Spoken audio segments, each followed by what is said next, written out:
We asked ChatGPT to predict the Premier League for the 25-26 season. And let me tell you, the AI came up with some bold calls. From title winners to relegation scraps, to who takes home the Golden Boot. This year is Football Fanatics, episode 1. All right, so let's begin with the prediction for the champions of the 25-26 season. And ChatGPT has predicted Liverpool to win the league. And I am very happy with that prediction because obviously my favorite team is being predicted by an AI to lift the title. Do you think you agree with this prediction? Of course, you're happy, man. I mean, I'm not surprised. ChatGPT's put them up there, considering they've had a good transfer window, and Slot had a lovely season last year. 24-25, that Slot Liverpool team was something not many people could overcome, I would say. So for ChatGPT to put them up there, it's still a fair decision. In my personal opinion, I would also have them compete with City, considering they've had a crazy transfer window as well. Yep, I absolutely agree with that. I think Man City look like, even though they have undergone a rebuild themselves, I think they have a few very key departures, the likes of Kevin De Bruyne, True. the likes of Kyle Walker, who last season was away on loan, but he's been an integral part of Part of their Pep's team. True, Man true City. that. Yep. I mean, So they've yeah, had I a think fabulous game week one as well, defeating Wolves 4-0 in that first game week. The new transfers absolutely. have truly kicked in. So, Absolutely, I think Tijani Rangers was absolutely phenomenal in that game. I absolutely. think Getting a he goal and an assist in his debut match. right exactly, and I think he controlled the game from the midfield. Of Yeah, course, Cherki also did add a lot of creativity into that midfield, but true. I think Reinders is somebody who has given the City team a new dynamic. I think Yeah. he's very similar to what maybe Ilkay Gundogan was during his good Yeah, years. that's I would say that's a fair comparison to make. Okay, coming back to Liverpool, we've spoken about Chelsea, City and their transfers and everything, but let's focus more on Liverpool here, considering ChatGPT is predicted they'll be champions again. So, what really puts them in that position second time running? I think I'm not too surprised that ChatGPT has predicted Liverpool to retain the title. I think they've shown no hesitancy in the transfer window season. Of course, they've lost a few key Yeah, players from the squad that won true. the Premier League title Yeah, last season, but Trent and Nunez, and as well as yeah, Luis Diaz on the left wing. You've lost quite a few. the unfortunate loss of True. Diego Jota Diego as Jota well. as well. Rest in peace. All these players, I think they added little by little into the True. games last season. Of course, Correct. we didn't Correct. see somebody with the same intensity that Mohamed Salah continued with. Of Yeah, course, he he did had a lose a bit. massive season last season. That was Absolutely, it did seem a bit like he lost some gas towards the end of the season, okay. and Fair. which Yeah, is I'd why, say that's fair to say. Yeah. yeah. But I think it's his goals and his assists, a record-breaking 47 goals and assists for Yeah. that campaign. I think it's something that's really remarkable, especially at his when he's carrying a Liverpool side like that. Of course, there were some contributions from Luis Diaz, and even from Diego Jota and Darwin Núñez. There were a few. They were limited, but I think Salah carried on the league season, and that resulted in him winning the PFA Player of the Year Yeah. award as well. And I think I expect him to carry out a similar kind of in this season as well. It might not necessarily be another 40 plus goals plus assists in a True. season, True. True. but I think with the addition of Florian Wirtz, record-breaking signing for Liverpool Yeah. at 116 million British pounds, I think it's something that adds a new dynamic to the team as well. It really does. Uh, It really does. I mean, right, look right. at the people you have signed. You've signed a left back, a right back, words up there. So you've truly shown the intent to replace the players that you've lost. You've signed Definitely, Ekiteke in I the think striker at striker. So and he had a that he great came debut up. match as well. So Yep, that's true. that was a Yep, I think the addition of Jeremy Frimpong for the departed Trent Alexander-Arnold, he's been a great player at Liverpool, I think, yeah, especially on the ball. true. Of course, there were a lot of complaints with respect to him off the ball, Right. but I think on the ball he is arguably one of the best creators out there, especially from I deep. agree. I agree. I mean, And those are big shoes for Jeremy Frimpong and Bradley. Conor Bradley to fill. So And in the left back role, we've seen a nice, smart signing in the likes of Milos Kerkez. true. I think he's been very instrumental in Bournemouth season last year, Yeah. and I think he's somebody who gives a lot of glimpses of what Andy Robertson was during his early days, especially at Liverpool and even at Hull. And yeah, I think coming to the last guy, which is Hugo Ekitike, I think he's also a very key addition to Liverpool. Of course, they've been trapped in a saga with Alexander Isak, and I Yeah. think they moved. Arrival of Isak might increase the favor towards Liverpool winning the league because he is a brilliant attacker. Man City are somebody who to me look like somebody who can compete for the title Right. and challenge Liverpool for the title last season. Yes. As we've spoken With before regarding the players that they have signed and Pep's, insane addiction to football, it's not unfair to say that they would be competing for the title along with Liverpool. It'll be a very close. It'll be a very close fight. Definitely, I think with Manchester City, the biggest gap was Kevin De Bruyne leaving. I think True. he's a true legend of the league, and not just the league. Yeah. In fact, of football. I think somebody who's been so good on the ball, who's been so instrumental and key for Yeah. Manchester City's success. And I don't think anybody predicted him to be so good when he was at Chelsea, but he's Yeah. I mean, that's one of the reasons why Jose let him go. absolutely, absolutely, Yeah. and he's turned out to be a incredible player, True that. and he's departed now into the Italian league. But I think City are a team that have uh, gotten the likes of Ryan Cherki and Tijani Reinders, who Let's we not forget discussed about. Marmoush. Yep, Brilliant absolutely. idea. Omar Mamouche, who they got in the Yeah. January January transfer window. window Yeah. last year. So I think definitely Manchester City look like a team that would be competing for the title. I am Talking about expecting him. competing with the title and coming in second, we cannot rule out Arsenal as well. They've had a fantastic season last year in terms of performing defensively, but they've fallen short towards the end. They've dropped in second for the third time in a row. This is the third season in a row that That's they've right. finished That's second. right. But Yeah. they've had what they missed out on was a striker, and now they've finally gone ahead and got that striker that they've always wanted in the form of Victor Gyökeres, all the way from Sporting.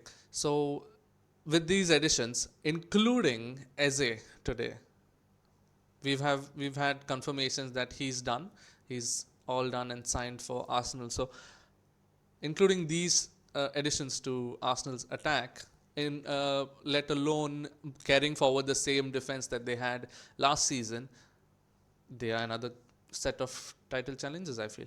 I think it's not too wrong to say that Arsenal are looking very strong as well in this. Like you mentioned, Victor Yeah. Gyökeres, and I think he's somebody who's ready to prove a few people wrong. I think he understands the football Yeah. level that is there in England, and I think that's something that's very crucial, especially when a player from a non-top five league into one of the top five leagues. I Correct. think that's the major obstacle that they could encounter in level of football, and I don't think Gyökeres will have that difficulty. It's a different question whether he will fit into the same into the system in the same manner he did at Sporting, True where that. he was just scoring goals for fun. But yeah, as you mentioned, they've also a few other signings, Eberechi Eze. I think True. he's been somebody who's really been rising over the Yeah. last couple of years. It's not just been the last season, but Absolutely. he's been somebody who has a very good story, and I think he was instrumental in Palace's FA Cup triumph. Yeah. back in the at the end of the last season. That was a brilliant run. The Yep, and they also beat Liverpool in the Community Shield. Oh, they And did. They yep, really yep. I did. think Palace Yeah. played really well in that game. For Arsenal, I think it's a very interesting signing, especially given how Gabriel Martinelli has been a bit inconsistent over the last He has couple of been. seasons, Yeah. and Saka has had his few injury problems, so it's not been feasible to depend only on him for the goal contributions. Yeah. And Arsenal have also gone in for Noah. He's also another very integral player in Mikel Arteta's plans. So I think the defense is something that Arsenal don't need to worry too much with. True that. They have done a few additions in the midfield as well. They Thomas Partey, who has been the unidentified man for quite some time, and now he has his identity in the Spanish league. So, yep, Arsenal have gone on to get another player from the Spanish league, which Yeah. is Zubimendi, Yeah. and I think he's somebody who is a very smart player. I think he is yet to fit into the Premier League. I think he needs a little bit of time to get adjusted to this league, the physicality of it, the pace of it. But what I've seen of him in the preseason, he seemed very eager to play the role that he's been put on. I think he's been given a responsibility and he is taking it on well. Speaking about experience within the league, I think Arsenal also signed Norgard from Brentford, and that's also going to be a very critical aspect in the season, in their season. I think he'll get a few minutes throughout the season Yeah, to fair to rotate say. with. Yep, yep. So I think, yep, to summarize, I think Arsenal also look strong. Personally, for me, I think the champions would be between Liverpool and Manchester City. So uh, whoever doesn't finish first would be finishing second Right. amongst the two, and I think Arsenal will take the Follow third that. spot. ChatGPT Yep, sort of disagrees with you because they've gone yep. Liverpool first, Arsenal second, Manchester City third, and Chelsea fourth. That's Chelsea's been on a roll right now, haven't they they? truly If have been. They truly have been. The summer they've had with the signings and they've not just bought players, they've sold players as well. They've had a very good transfer window in terms of net profit. the likes of D-Lap, the likes of Gittins, Yes. I think even Jorel Hito from the Dutch league. I think these are players that Yeah. already add a lot of quality into a Chelsea True. squad that contains Enzo Fernandez, Moises Caicedo, Cole Cole Palmer, Palmer. who's So talking about who's Cole come. Palmer, they relied heavily on him last season, but including these new transfers that they've done, I feel like they are going to be a little more scattered in terms of responsibility. This Champions League battle that they've given us, with Chelsea being fourth, Newcastle fifth, and Manchester United sixth, what do you think about this three positions that they've mentioned to us? Because let's not underestimate Newcastle. Now that they've sort of lost Isak, whether he'll play for them or not for the remainder of the season, that's a question to be answered. But the fact that they have lost their main attacking threat to this at the start of the season, is it going to be a big impact on them, or are they trying to sign someone, or how their play style is going to change? Because Isak was an integral part of their squad. So I think on that entire saga, Eddie Howe has to pull his team together, keep the distractions off the pitch, and focus on getting the results on it. They have gone in for maybe a handful of decent signings. I think in Anthony Along, a very smart signing as well for the season. Yeah. Of course, he's somebody who can add into the goals as well as the assists, but obviously, would he be able to fill into Isak's role? I don't think so. There have been talks with somebody like Gordon playing in that position, but Yeah. Gordon had an underwhelming season Season last last year. year. Definitely, I think Newcastle does have a good chance of coming close to those top six positions. But I think I'm very interested in discussing more on Manchester United's chances. I Your mean, how team, can we not discuss Manchester United? I'm very yeah, happy that somehow ChatGPT has managed to put them top six. yeah, Personally, I would really pray that they, you know, finish a little bit higher than that.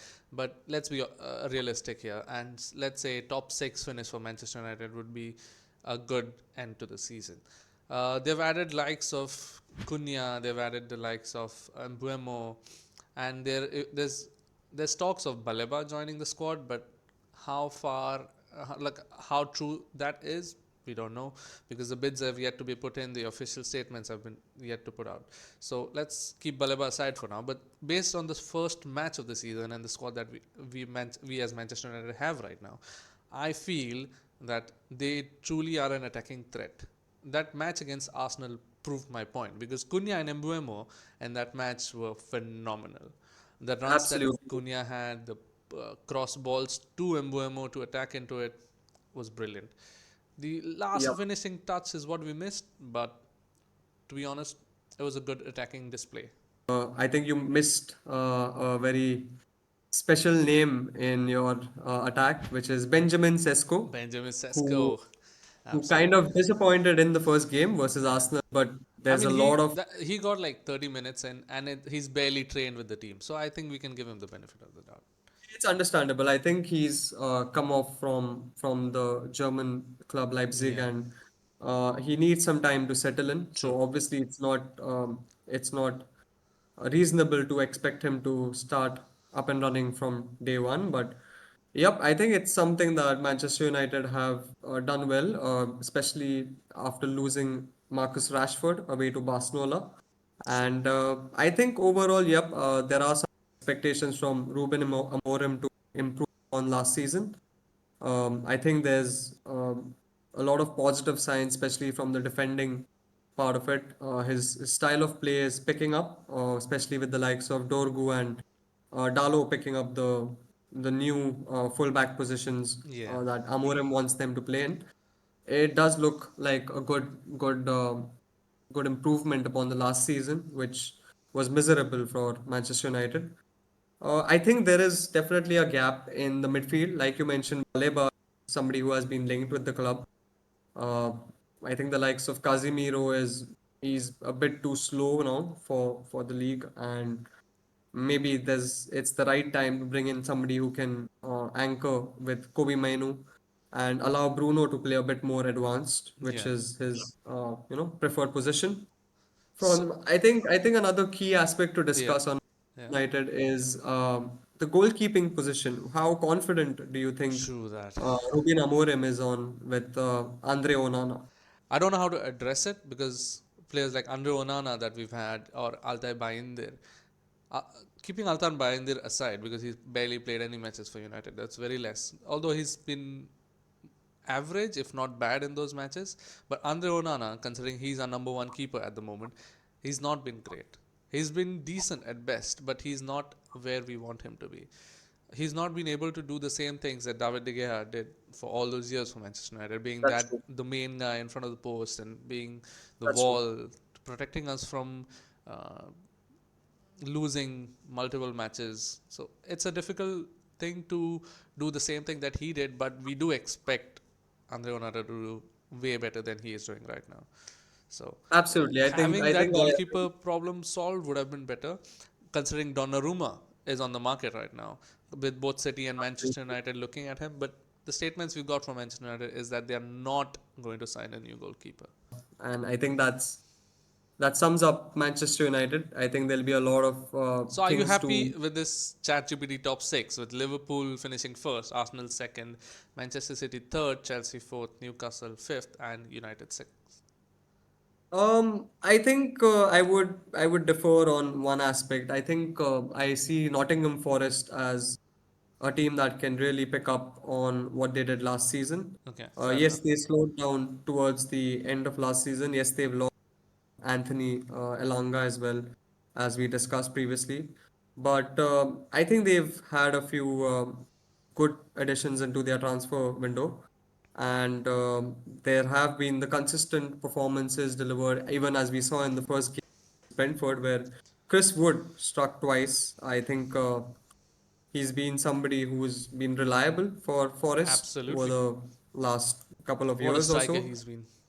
Yep, he's been absolutely good, and I think the news of Morgan Gibbs White extending his contract at There were some rumors of him going to Spurs, but those got refuted once he signed the new contract. And they've also signed in Endoy. I think he's another very interesting signing to use on the right wing. And Nuno Espirito Santos will definitely look to get the best out of him. Yeah. And other than that, I think, yep, the likes of Elliot Anderson, the centre back duo, Milinkovic and Murillo, and the fullbacks in Nico Williams, Ola Aina. I think it's a good squad. It's a good team that can definitely challenge for maybe the fifth spot or even maybe the fourth if there's some faltering done by somebody like Chelsea or Newcastle. So, yep, I think I would put Newcastle, sorry, Nottingham Forest, somewhere up there in the race for the Top Champions six. League spot. I think Forest and Crystal Palace both have a good chance to be up there, considering the seasons that have last season. Palace have also had to add Conference League to their timeline now, and they have more games to play. That could put an impact on their chances to be in the top six. But Forest, I do feel, are very capable of competing for those Champions League, if not Europa League positions.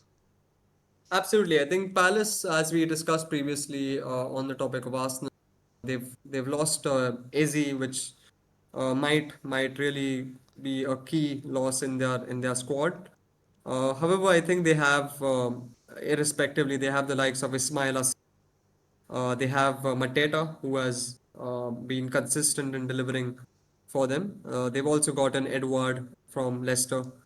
And yep, they've gotten a few more younger players, but I think overall it's very dependent on how good they can manage their timeline. As you said, they have Right. the Conference League, which is a massive burden on the schedule. Now that we've discussed the top six, ChatGPT also decided who's going to get relegated. They also predicted who's going to get relegated.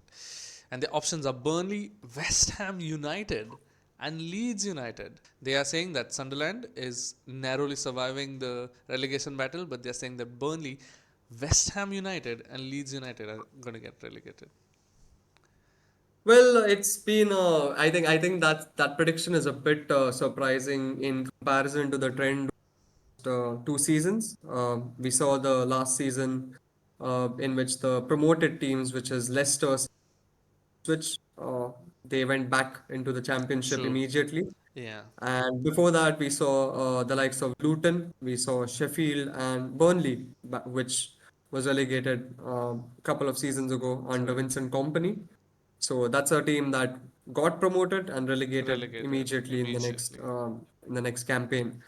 So it's very surprising that ChatGPT has broken that trend and predicted only one of the promoted teams will fail to survive in the Premier League. And I'm not too surprised that if there's one option, it's Burnley. Burnley, I don't think they've looked that strong overall in the transfer market, and I think they they did well, definitely in the championship, but there's a massive gap to bridge between the championship and the Premier League. True. So I think I do concur with the prediction that Burnley will get relegated.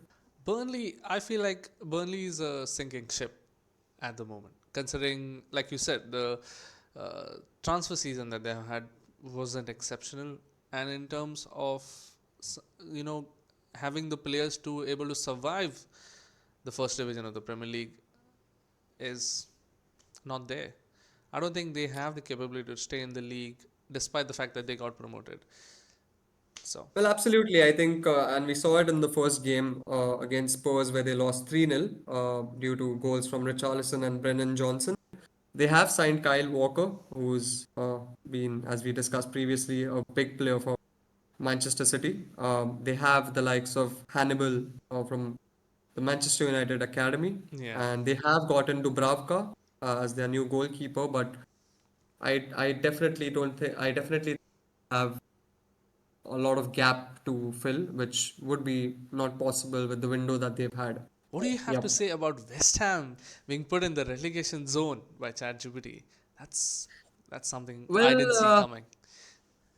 Well, absolutely. I think West Ham have been a team which has seen a lot of extremes in seasons. There's been times where they've seen a season close to the European positions, and they've had falls to the close to the relegation zone. And in fact, they won the Conference League a few seasons ago after its inception, and they've just declined very badly from that period. They've lost a few important players from that era. Obviously, Mitchell Antonio is no longer at West Ham, Yeah, they have and lost key players, Rice and they have had a one good signing. I definitely El Hajj Malik Diouf, their new left back signing from Slavia. I think right. he's somebody to keep an eye on. He's somebody who can really take up that position from the likes of Aaron Cresswell, who's been a big player for West Ham West Ham. over a few years, and he's somebody that has the potential to carry that role. They've also gotten Todibo, Right. and yep, I don't think West what it takes to survive this season. I think they will be battling it out somewhere in the bottom. And I think, yep, they'll give a run for money if you want to go for as your choice for relegated teams. Relegated So, teams. yep. And the last one being Leeds United. I wouldn't say I'm too surprised about it, considering they are a team that has been promoted and demoted, couple seasons ago. So I'm not that surprised that it's here. It's there in the relegation zone, and ChatGPT is predicted it to go down. Sunderland, on the other hand, surviving narrowly, considering they've had a good transfer season. They've spent what, around 90 million euros. Yep. They've spent quite a bit on a few players like Enzo Leffi. They've played Granit Xhaka. a bit of. Yep, they've bought Granit Xhaka. They've also gone in for Adingra, and he's been So they've somebody had who a good transfer season for them to survive Premier League. They've got an experienced players like Xhaka has played in the Premier League. He knows how it is to play in the Premier League. So there's experience there. absolutely, and they did lose on Jude Bellingham's brother, Job Bellingham, definitely, and they it at one point it did seem that it was a big loss for them, but I think they've reinvested quite a huge chunk of that money into smart signings. They've also gotten Mukiele from PSG, Right. which is something which surprised a lot of fans within the football fraternity. And I think that shows a bit of ambition to survive the season. I think instead of that, Wolves, what do you think about them? They've I think they lost their key attacker. It's a big definitely. blow to them, but I don't know if I would put them down there. I would say for me personally, I would say I'm more. I agree more with what ChatGPT has to say. I agree with Burnley, West Ham, and Leeds, considering the transfer window that Burnley has, the sort of decline West Ham has had over the past 2 years, and Leeds United, knowing the trend that they've followed. I feel like these three other teams more likely to go down. Wolves, on the other hand, I feel like they'll narrowly escape relegation. I see them as a team that joins in Burnley and West Ham in the drop zone. Okay, so you say the Uh, Leeds survive. You're saying the Leeds is surviving the relegation. I think so. I think Leeds have a manager who's been experienced in the Premier League, which is Daniel Fark. I don't expect the likes of Wolves to pick up too many points this season. I think there are a few other teams as well with similar questions being asked about them. I think these would be the five teams, the three that ChatGPT has named, which is Burnley, West Ham, And and Leeds, Leeds, along with Wolves, I would say and Brentford. Wolves and Brentford. Let's talk about the Golden Boot and the top playmaker this season. ChatGPT has said that Erling Haaland over Mohamed Salah for the Golden Boot and Bruno Fernandes to pick up the playmaker award this season. What do They you think? just always fail to live up to Salah's hype, don't they? I mean, Salah's had what an amazing season. 5, 6 seasons now. Salah's been on the top. He's always up there, putting up goals and assists and everything. Erling Haaland, although he had a good season last year, but not up to uh, the not up to the Expectations. mark, I would say, compared to Mohamed Salah, because the season prior to this one, he had a really uh, Yeah. he had He a tore it massive apart. season. He tore it apart. He was breaking records left and right, and Absolutely. but he kind of mellowed down last season. But looking at the start that he's had this season with 2 goals to his name in the first match itself, I would say it's looking good. I would say he's up there. He and Mohamed Salah could tear Premier League apart before we know it. But the question is, Absolutely. who I think. actually is going to win the Golden Boot? Yep, I think it's a fair point that both you have made as well as ChatGPT. I think Haaland has a monstrous record in the Premier League. And yes, he did have, I would say, still a good season last season, even though Manchester City did not really perform as per their expectations. I think he's somebody who can score goals for fun. And I think there's a lot of creativity added for him now. Somebody with the likes of Ryan Cherki or even Rangers to give him a few, passes that he can just take with him and beat the goalie one on one. I think we'll see that. So it's not unfair to say Haaland is everyone's choice to predict for the Golden Boot. I mean, there's so many we can discuss. There's great amount of strikers this season. We've got not only Erling Haaland and Mohamed Salah, we've got Victor Gyökeres, we've got Hugo Ekitike, and we've got Sesko. We've got 3 great strikers coming into the Premier And League. Alexander Isak. I mean, I want to say Alexander Isak, but his future is just not certain at the moment. If Newcastle True. decide to keep him in the team and not play him for the rest of the season, then it's just a waste of a season for him. And if he's sold to Liverpool, he still has to share the stage with Mohamed Salah and Hugo Ekitike. So it's not that he'll be the only source of goals in that team, because they've got a great threat in Mohamed Salah and Hugo Ekitike as well. So the goals would most likely be distributed. Like I would say Mohamed Salah would get more number of goals than Isak or Hugo Ekitike if all three of them are together in the same team. Whereas Yeah, on the other hand, with strikers like Erling Haaland and Gyökeres and Sesko, they are the main man in the final third, right. trying to score the goals. Yeah. I think Haaland, Salah, Mamouche, like you mentioned, I think definitely somebody to consider, but I wouldn't burden him with those expectations right away, especially coming from a different league. I think the odds for the prior three names who've had a bit of experience in the league now, I think they stand a better chance. There's Benjamin Sesko, who's also in the same bracket, Gyökeres and Ekitike. I think all three require time. True. Of course, there is a chance where all three burst on the scene, but yeah, Isak, as you mentioned, I think it's a fair point. Depends on Saga whether he somehow reintegrates or whether he finds himself at Liverpool. I do think, irrespectively, he would be in the battle for the Golden Boot. And if there's a race between one Liverpool player and one Manchester player, and assuming Isak would make it to Liverpool, I think it would be between Haaland and Isak, and not Haaland Over and Salah. Salah. Yeah, Ooh, absolutely. that's a bold prediction. That's a bold prediction. Absolutely. So, who's He would. your Golden Boot winner in I think I this one? agree with ChatGPT. I think I'll pick Erling Haaland for this season as the Golden Boot winner. What about you? I agree with you. I agree. I think ChatGPT's got this one spot on with Erling Haaland taking the spotlight for this one.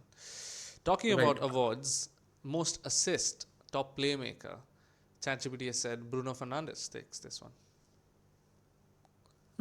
That's a very interesting take there. I think I wouldn't really agree with ChatGPT's prediction here. Yes, I do believe Bruno has, been uh, the light in the darkness for Manchester United over the last few years. He's been very crucial with the chances created, with the number of assists he has had, and especially considering how badly Manchester performed in the league table. The likes of, I think, Ryan Cherki is somebody who you can add to this list because he has the likes of Haaland, and as ChatGPT predicted, Haaland win the Golden Boot. I think considering Sherky for the assists, the top playmaker award, it wouldn't be too unfair, and I think it sounds reasonable. But considering Pep and the minutes he spares his players, like he's more bound to rotate the team rather than keep playing Cherky up there. Except for Erling Haaland, I think he he probably plays every single match and every single minute of those That's matches. But the fact that Pep keeps on rotating his squad is bound to cut down the minutes of Cherky and thus bound to cut down on the number of assists he gets. I'm not saying he's not going to get enough assists. I'm saying he's going to get assists, but the amount of assists that he potentially could get could be reduced because the minutes given to him by Pep could be less compared to well, that that's of fair. Bruno I think Fernandes. Bruno Fernandes plays every single minute of every single Manchester United game, and considering the fact that we've signed Sesko, Cunha, and Mbuemo, and two of those are already Premier League proven attackers. So I think having them towards the end of the final third, where you can pass the ball and hope somebody scores, I think these three players are more likely to than not. And yep, I think considering last season's numbers, Mohamed Salah is another name you just can't rule out. And as I mentioned, I think his goals will probably reduce, but I think he will continue with the way he's been assisting. So I think he would be my favorite for the top playmaker I once again. I don't doubt that. I don't doubt that. With players like Gapco and Ekiteke now Gapco regaining his Florian form Wirtz, and Ekiteke really starting off well on his debut, I'm not quite surprised that you would say that because Salah is a top player and for him to deliver those balls and have someone at the end of it to finish, because he's had Nunes in front of him, and although he's not uh, I would say he's a good player. I'm not saying he isn't, but he's not the most clinical finisher out there. And with the absolutely. likes of Ekiteke and Gakpo, I think he's got more chances increasing that goal tally, assist tally. So do you think Bukayo Saka has what it takes to challenge the assist throne I that think he Salah has? does actually. You know why? Because Arsenal is more reliant on its set pieces, like the corners or the short free kicks or the long free kicks. And the person who usually is taking these free kicks is Bukayo Saka. They end up That's scoring true. a lot on these goals. So with additions like Norgard and Gyökeres and the already existing Gabriel and Saliba, I think he has a really brilliant chance of increasing his assist tally. So not only from open play as well as from set pieces like corners and free kicks. So I believe he has the ability to rack up those assists. So to wrap this topic up, who do you think will end up with the top playmaker for the season? Um, I'm more inclined towards Bruno Fernandes. Call me biased, but I think Bruno Fernandes takes the top playmaker Right. spots. Yeah. So it's the Manchester United fan picking Bruno and the Liverpool fan picking Mohamed. Moving on to the next topic, the Golden Glove. Who do you think is going to keep the most clean sheet? This is a little difficult for me, but I think David Raya takes it. I think I agree with ChatGPT. Yep, I think I agree with this prediction. I think it's not just how good the goalkeeper, but it's also on how good the defense is. And the stats don't lie. Arsenal have one of the best defenses, not just in England, but they have a set of centre backs they can play in, and they can hold a lot of games to the nil if they wish to. And I think that's crucial. Raya has also a record of saves and some crucial moments. He makes mistakes very rarely. I think he's more comfortable on the ball than a lot of players out there. That leaves us All with two awards that we have yet to discuss. That's a PFA and the Young PFA, the Player of the Year and the Young Player of the Year award. According to ChatGPT, PFA will go to Erling Haaland and the Young PFA will go to Florian Wirtz. I'm not surprised with the name of Wirtz being popped up or even Haaland for PFA award, but what is your opinion on this? I think it's a interesting take. I think ChatGPT believes a lot in Florian Wirtz flourishing in his season in the league. As for Player of the Year, I'm not surprised with the name Erling Haaland, just like the name in the Golden Boot category. I think it's going to be a lot down to who eventually lifts the title, unless there's a case like Salah season 2017-18. He played amazing. Liverpool did not do much, so he won the award, but Golden Boot award. but he could not really win the Player of the Year. So I'm a bit surprised that ChatGPT has gone a bit contradictory. They are predicting that Liverpool will win and Haaland is going to be the Player of the Year. I expect it to be whoever wins the champ trophy, the title. Right. Uh, a player from that team would be the Player of the Year. So if Liverpool So were to win the league, who would your pick be to win, potentially win the Player of the Year award? I think it's the safest bet to go with the defending winner of the PFA award, which is Mohamed Salah. Okay, so you I think it's think continuing its second time in a row? Salah's going to pick up the award. Yup. I think if Liverpool are to win, I think Salah win it, and I think if City does it, it's without question it's going to be Erling Haaland. I don't think there's any more impactful players in the City team like Erling Haaland. Of course, there are some great players, but the way Haaland influences his team, I think he can carry Manchester City to a title just with his goals. So, yep, I think it's between Haaland and Salah for me. Moving on to Young Player of the Year, ChatGPT says Florian Wirtz. I mean, I'm, I'm, I'm not against it. I'm not against the fact that it has said Florian Wirtz, but I feel like there are a few more young names out there who could potentially be the key in their team. What do you think? Right, definitely. I think one of the names, I mean, ChatGPT was gave us a bold prediction with Bruno Fernandes for one of the top playmakers. I think in the same way, Kobe Mainu would be another name. I think he can carry on with his form from the last season. I think he had a good breakout season, and we can see more of that. I think Morgan Rogers is another player who showed that he can play, he can punch up much above his weight, and it definitely seems like he can definitely make up on his last season and carry on that momentum. Of course, there's a lot of questions as to who can carry the team in the same way at